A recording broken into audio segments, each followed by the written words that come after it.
like a circle that floats around me, keeping. Hello, everybody.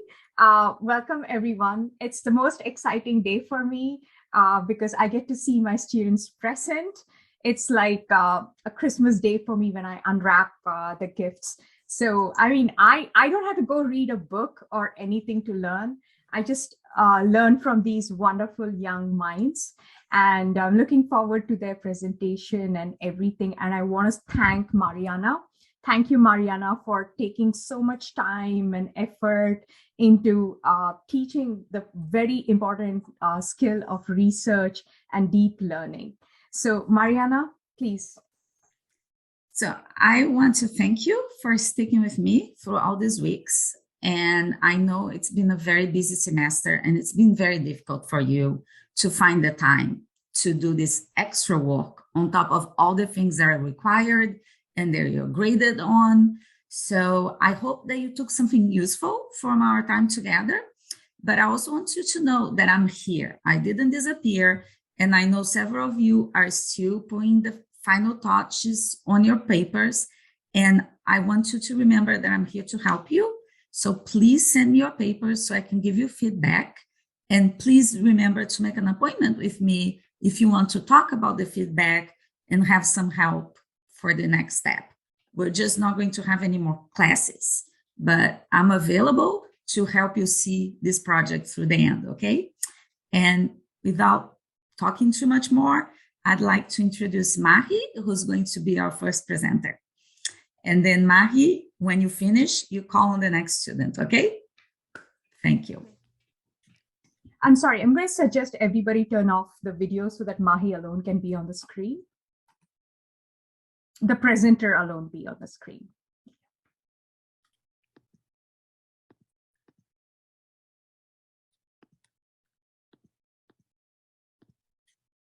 You're muted, Mahi.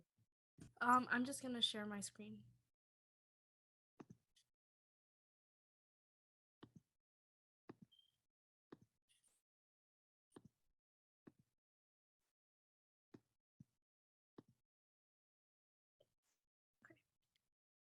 Measles, Mumps, and Rubella Vaccines and Their Autism Controversy by Mahi Patel. So my research question was, what was the theory relating autism and MMR vaccines, and how did they affect the general public? So in 1998, Andrew Wakefield published an article to The Lancet saying that the MMR vaccine can lead to autism, and this caused lots of studies to start and made many parents scared to vaccinate their children. This was mostly because The Lancet is such a well-known journal, and a lot of people trusted this source. So the reason I wanted to research this topic was because there are still so many people that are against different vaccines, and I wanted to research the root of vaccination hesitancy. And after doing this research, I really do believe that this is where most of it started. So my paper was a literature review where I researched the data and background about this topic, and then I analyzed that in my paper. And after doing that, I created more smaller questions that I was able to then research and find more information to include in my paper.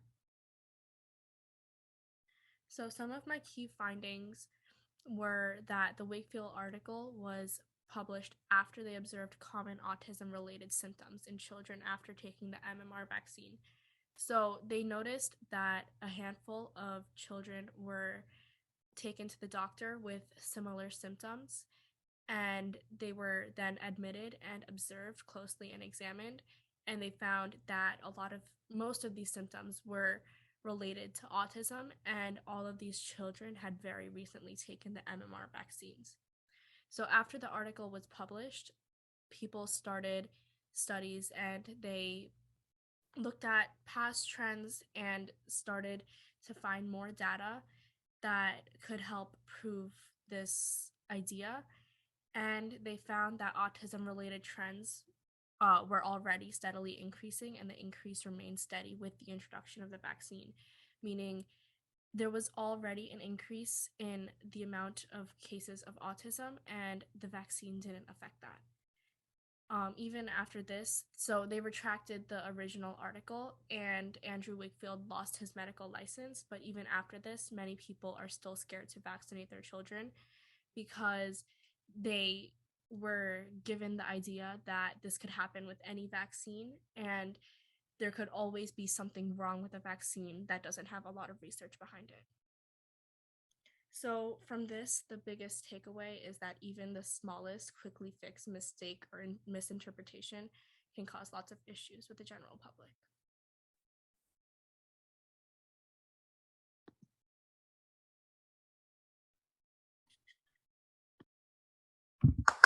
Amazing, Mahi. Very nice. My question is, what drew you towards this specific topic? It was such a furor over the misinformation, and it's still out there. Still, people believe that vaccines cause autism. So, what was the driving point for you to research on this? I think with COVID, I saw how many people were against vaccines, Very nice. and I just wanted to see.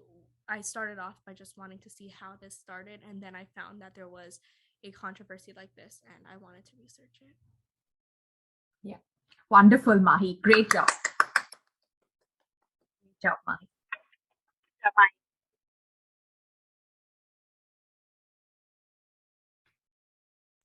Okay, so I wonder if Neha wants to go next. Sorry. Yeah. Let me just share my screen. Okay. Welcome, Neha. You want to give a quick introduction about yourself? Oh, yeah. So hi, I'm Neha. I'm in 9th grade, and I wrote a research paper about immigration. Very nice. Welcome, Neha.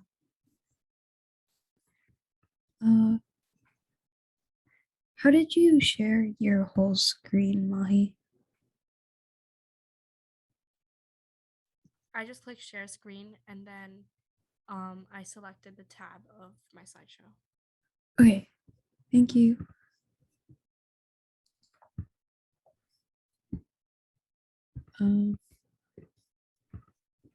Yes, we can see your screen now. Yeah. Okay, so my topic was age 4 dreamers, and my interview question was, what are the problems and solutions for the age 4 age out?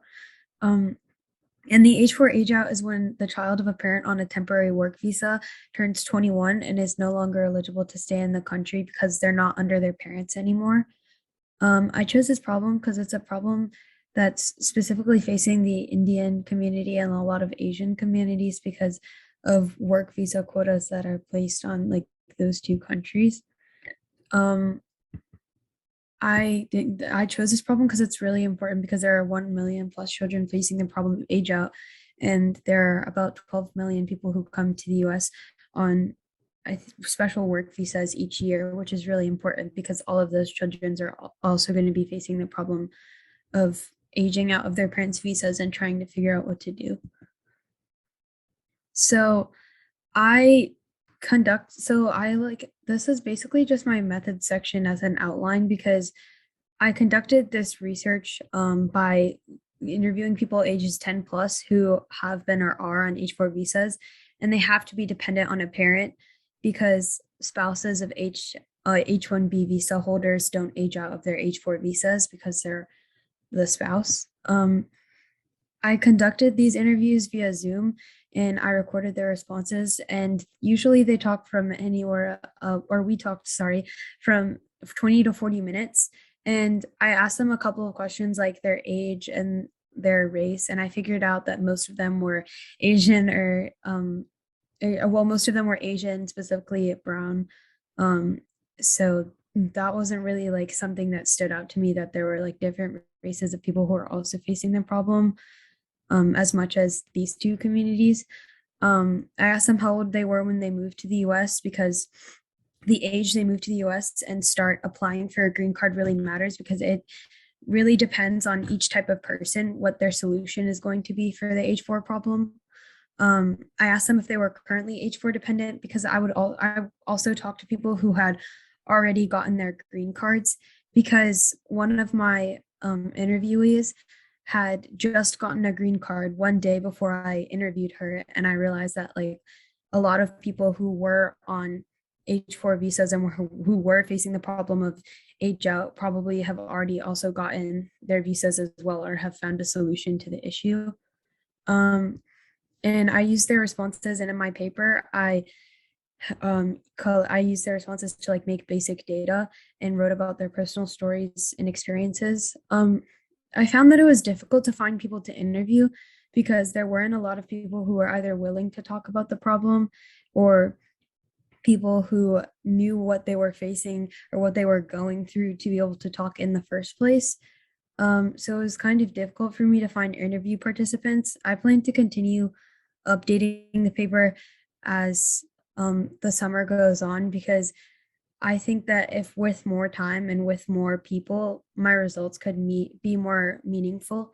And especially since there's not a lot of literature on this topic already, I think it would be really meaningful for me to continue this paper and update it for a long time to come.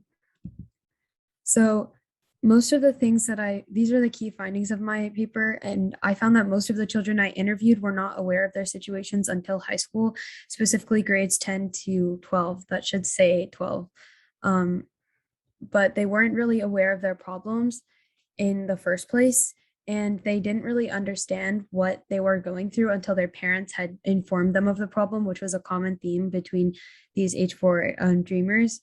And a lot of them struggled to get their green cards while other H4 people or other immigrants get their green cards on time or the first time that they ever apply for a green card. And I found that to be interesting because a lot of the times in the US, there are like immigration quotas or green card quotas.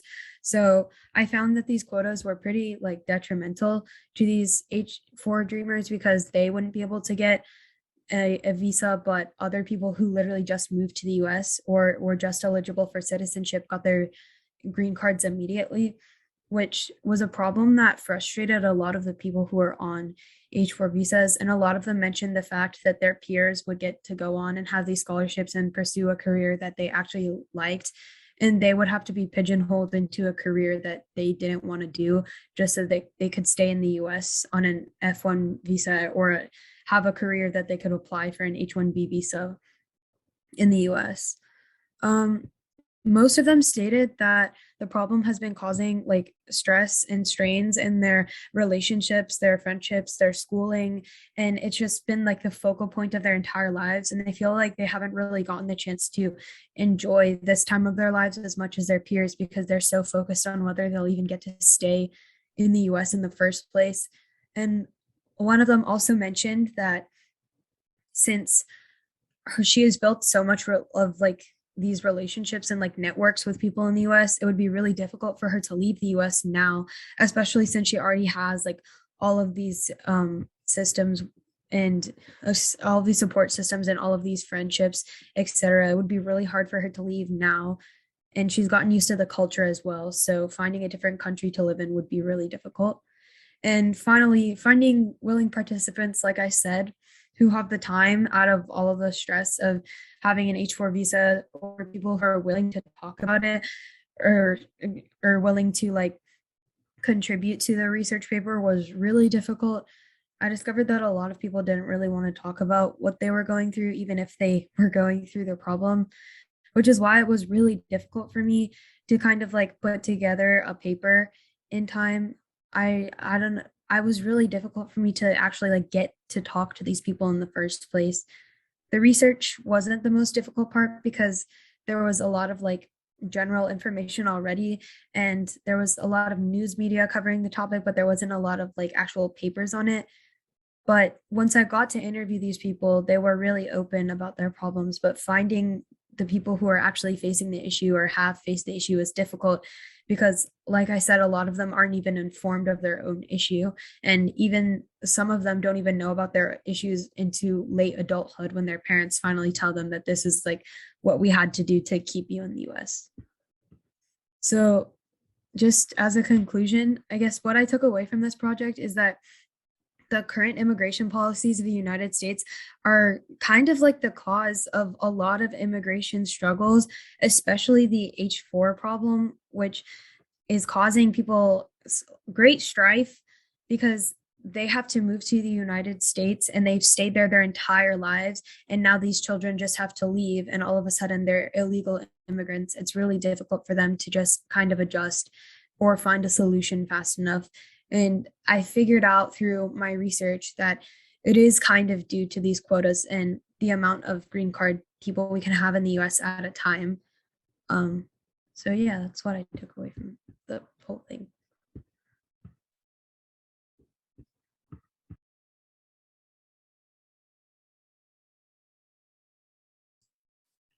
Thank you so much, Neha. You worked so hard on this. Thank you for presenting. And I hope you continue and you talk to me so I can, help you finalize the paper. I think it's great work you've done so far. Thank you. I wonder if Simran would like to go next. Sure, I'll just my presentation.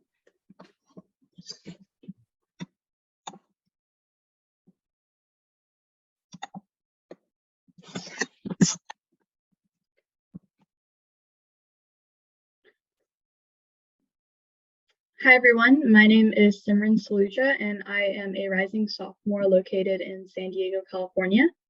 Have you ever seen your recommendations list on Netflix when you're watching a TV show? Or if you've noticed ads popping up on your feed similar to the posts that you like? This is all due to algorithmic decision making. The topic of my research was the causes and effects of algorithmic decision making. Now, we need to think about how algorithms actually make the decisions that they do. Are the decisions that they make fair? Do they have any biases in the decisions that they make? And how do these decisions impact us? We have to learn about how we can integrate these new technologies into our society so that we can improve people's overall well-being. In the future, researching how algorithms can be improved and seeing where our new innovations are leading to, analyzing their possible implications is especially important given that they can affect our lives on a worldwide scale. My research question was, what are the applications and implications of algorithmic decision-making on our society? My motivation for this paper is to help readers understand what algorithmic decision-making is, how it impacts their lives, and the biases that algorithms may have, and the risks associated with algorithmic thinking. Algorithms can take many more considerations into account when making decisions, and this is the reason why our society has grown to rely on algorithms. They can affect our lives in many different aspects, but there are also many risks associated that we have to take into consideration as well. Methods. So the first thing that I did was I wanted to understand what exactly algorithmic decision-making is. I searched on Google Scholar for research papers that could define and show me what the different terms meant. For example, what the difference was between machine learning and algorithms, what the differences were between algorithmic decision-making and algorithmic fairness, what algorithmic bias was, what the different types of biases were, etc. Once I had a base understanding of what exactly all of these different things related to computer science, algorithms, and machine learning meant, I created an outline with specific sections to include in my paper. Some of these topics included machine learning and algorithms and an overview of that, algorithmic decision-making, algorithmic bias and the types of algorithmic bias, and algorithms' involvement in sales, jobs, and products. I then conducted specific searches through Google Scholar to find research papers with information that could support each section. Next is my key findings. So in sales, products, and jobs, algorithms often make decisions based on past data, and these decisions can often be biased in a multitude of ways. The first type of bias that I learned about was underrepresentation in training. So underrepresentation in training is when there isn't enough information on a variety of communities in a dataset. Recently, Amazon discovered that its AI hiring system was discriminating against female candidates, particularly for technical job openings. And one suspected reason for this was because that when the algorithm was looking and analyzing its data during its training phase, that data didn't have a ton of recorded historical information of there being female software developers. Most of the data contained information about male software developers. So the algorithm grew to think that, male software developers, since there are more of them and since there's more information about them, they are better suited for the job, which is an example of one of the implications of underrepresentation in training data sets for algorithms. Another type of bias is mislabeling outcomes. So mislabeling outcomes is basically when an algorithm analyzes and labels a situation. It uses the data that it has available to it to make an educated assumption and come up with a label for this new scenario. In some cases, though, past data that the algorithm is given during its training phase isn't enough, and situations can be mislabeled, which is why it's called mislabeling outcomes.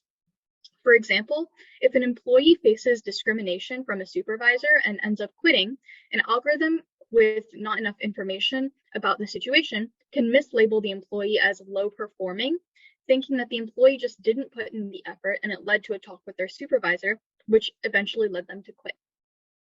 My third type of bias that I looked into was feedback loops. Feedback loops are basically when an algorithm makes a prediction based on another prediction. This leads to the accuracy of the predictions that it makes decrease over time.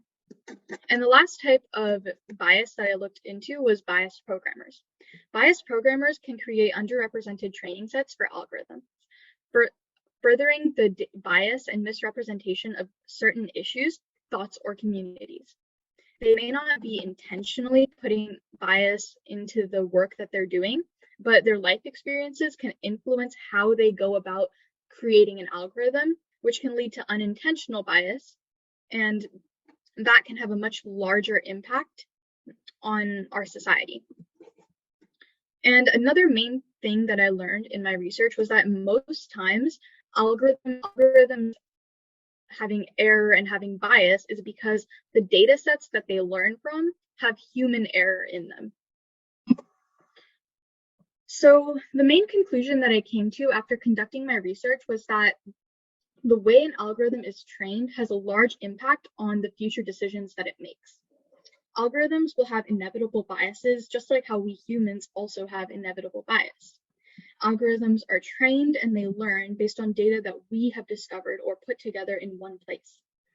They learn from analyzing our society and our own behaviors. So unless they can be trained with a method that can eliminate all biased data, which can result in underrepresentation, it can be really hard. Algorithms are known for improving efficiency of the work we do day to day, but we also have to realize and be aware that they have risks as well. Thank you.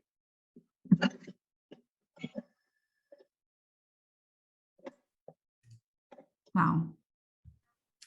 This work was so impressive, Simran. Thank you so much for sharing with us today. Yeah. Thank you so much. It's been Thank such you, a pleasure to be with you. It was a really good presentation. I learned quite a lot about how algorithms are really skewed. And I really want to invite you. I do have an AI class that is starting in summer. And I want to share your findings after the class is done because my students have a lot to learn from your research. So wonderful. Thank you. Yeah. So let's see who's still here. Kyle, would you like to go next? Yes, I'll go next. Thank you. Let me share my screen real quick.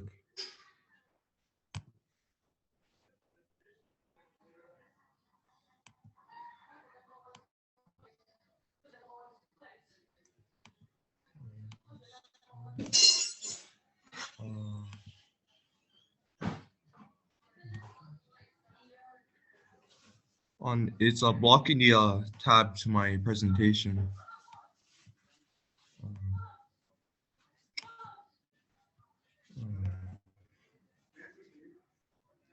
Let me search it up real quick. Take your time. That's okay.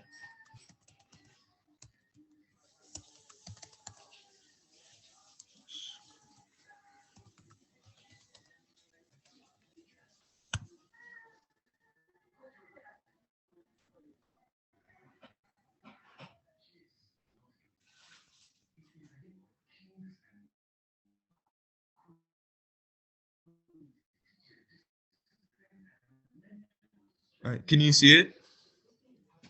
Yes, Kyle. I can Yes, see you speak, yes. Kyle. Yeah. Thank you. Okay. All right. Hi, my name's Kyle, and I'll be talking about the most effective way to learn a new language.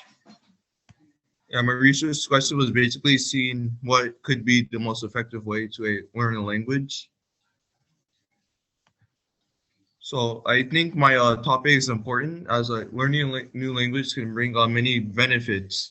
You can connect with people all around the world. You can like broaden your horizons, learn about new cultures, and break down barriers. And it's also good for the brain. You can improve your memory to like learn new words, improve your ability to focus and study.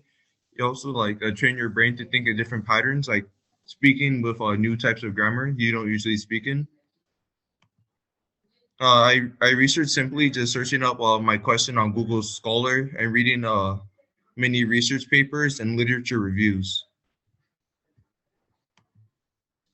I'll be talking about one piece of my paper, and it's about language immersion to learn a language. So basically, language immersion is like students are basically speaking, reading, and hearing a language for the majority of the day. Usually, this results in proficiency in speaking in about a year, and it usually provides faster improvements in language abilities than in a classroom setting. Major takeaway is that immersion seems to be satisfactory to like learn a language efficiently and quickly. Uh, yeah, that's all.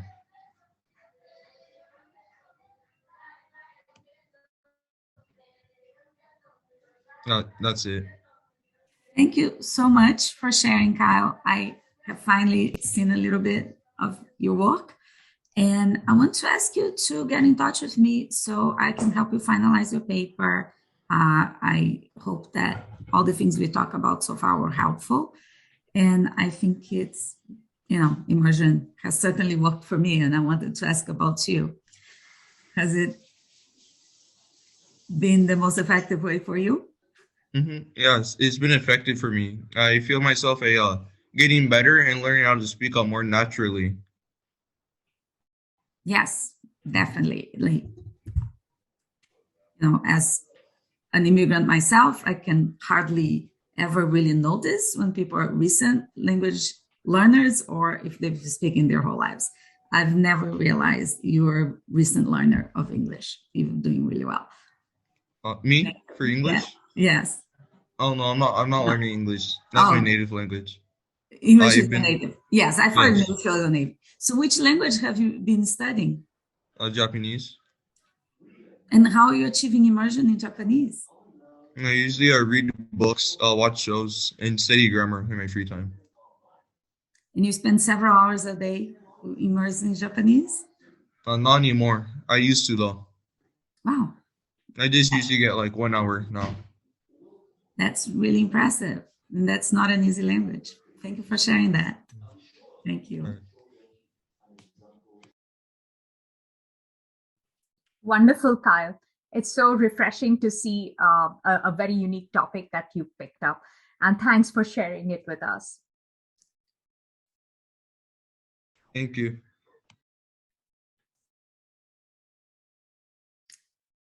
Okay.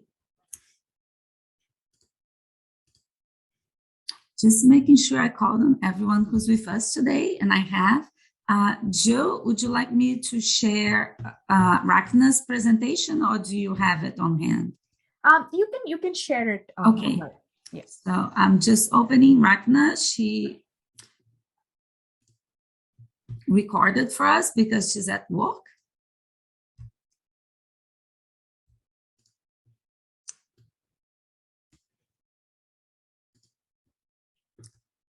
Just a moment, bear with me as, okay, I have her video ready and I'm going to share my screen with you.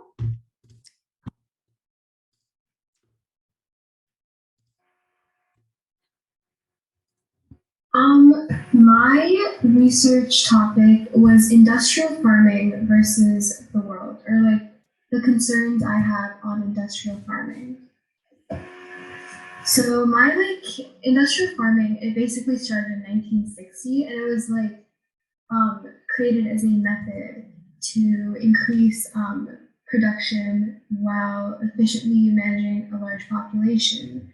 But there are concerns such as the injustices that animals face during industrial farming, the damages humans face, like disease risks, and the damage that factory farming has on our environment.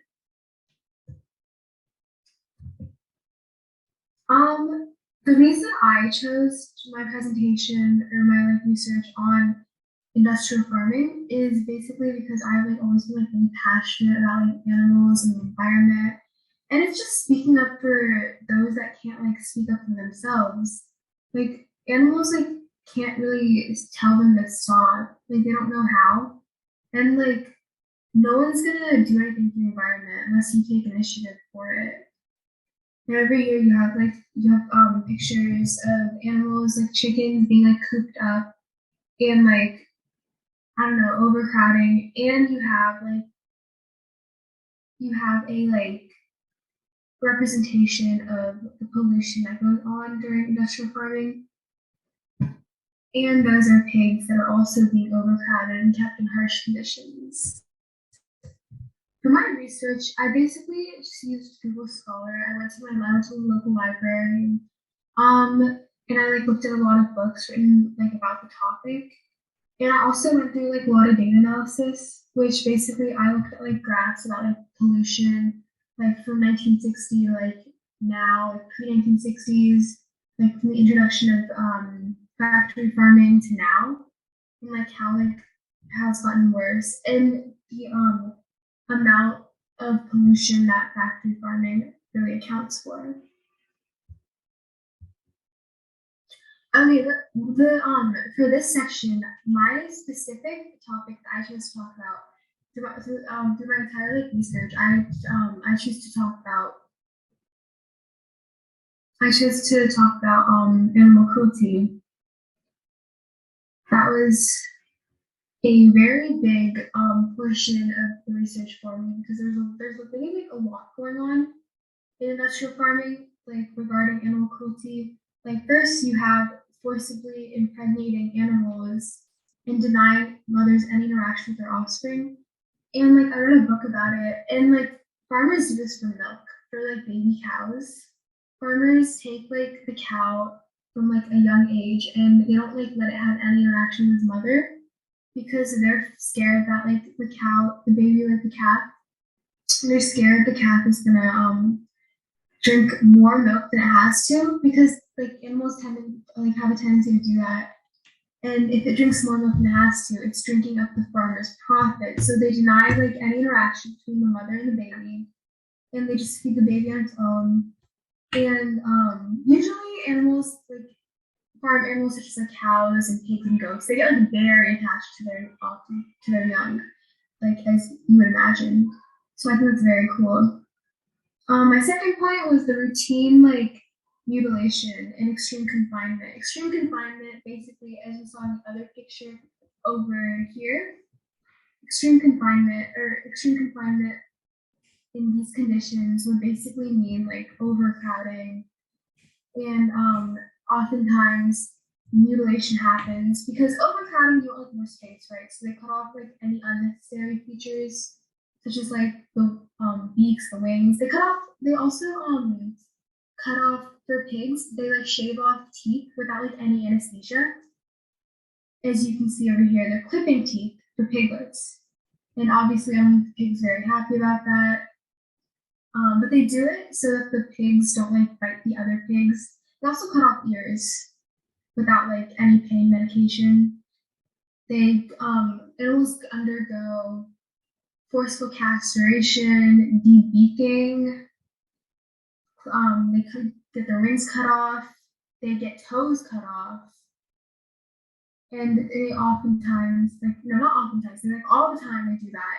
They don't do it like with any medication. They don't do it like in any sanitary environment.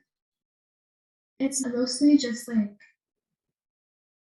and like even then, it's mostly just like they do it to like increase space so they can overcrowd even more. And then animal discipline, which is obviously very like gory, and I don't like might be triggering, but like they beat animals. Like if an animal's acting up, or pigs are like very smart creatures. For example, like pigs and cows, they do this thing that before they get sent to the slaughterhouse, they do this thing where they like I don't know cry for like a long time, and like I don't know because they know what's gonna happen to them. They know that like these conditions aren't right. They know that they know that like they don't see their friends. They don't see their like other animals with them. Like if they go to the slaughterhouse, they never come back. They know that. They do this thing where they like cry, and oftentimes like that's annoying to the farmers. So animal discipline is basically the routine beating of animals to get them to stop. Or if they like overeat, they also get quote unquote discipline, which I think is very cool. And also, they're genetically modified to be unhealthy. Like here, the chickens. Let's go back to the chickens, for example. They're genetically modified to like get overweight and like obese. And oftentimes it's very painful because first of all, you're like overcrowded. And like these chickens can't even stand by themselves because that's how like bad shape they are. And I think that's very bad because it's painful for them. It's not only painful for them, but like it's also bad for us humans because in like these bad conditions, oftentimes animals develop like diseases, and those diseases they don't get like checked for those diseases, and those diseases like we consume, which is very bad. So for my conclusion, I've said industrial farming is cruel in nature. Animals get mutilated, beaten, genetically mutated to be unhealthy, and it is very bad for the environment. Animals are not checked before being sent off to stores. A lot of them carry many diseases. These diseases can be spread to humans. Factory farming is also a major contributor to pollution. And as I said, I was looking at like the data and graphs, and it said that factory farming accounts for more than 37% of methane emissions. And this is an evil to the world, and it must be stopped. And that is my presentation on industrial farming versus the world. Thank you. Okay, this was Rachna's presentation. So assuming that Rachna is watching this, I want to thank you for sharing with us today and say that I look forward to seeing your paper. If you share it with me, I'll send you some comments, and I hope that we'll find some place for you to share your research with more people by sending it to some high school journals. So please send me your paper and make an appointment so we can talk about this, okay? Thank you so much. And this is it for today. These are all the students we have with us today. And I want to invite you all to come back on camera and invite Coach Joe to give some last remarks. Sure. Just a big round of applause to all the students and to Mariana. I mean, your passion and your hard work shows, but you students nailed it. I learned so much from you guys. You put in all the hard work. So wonderful. I want to bless you. I want to bless all your projects and your dreams to come true. I did send an email. I'd really appreciate if you could share your thoughts through the testimonial.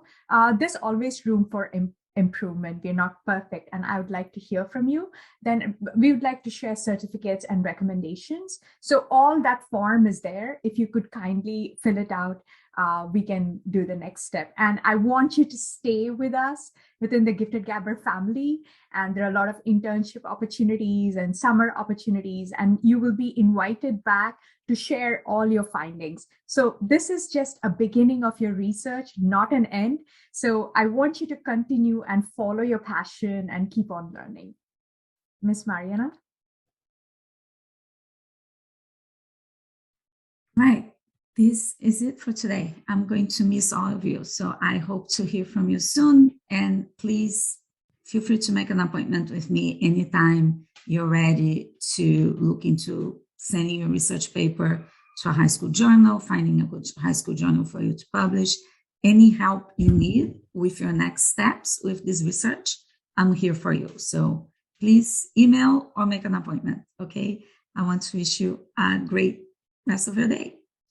Thank you, everybody. Have a wonderful weekend and summer. Bye. Yes. Bye. Have a good weekend. Thank you.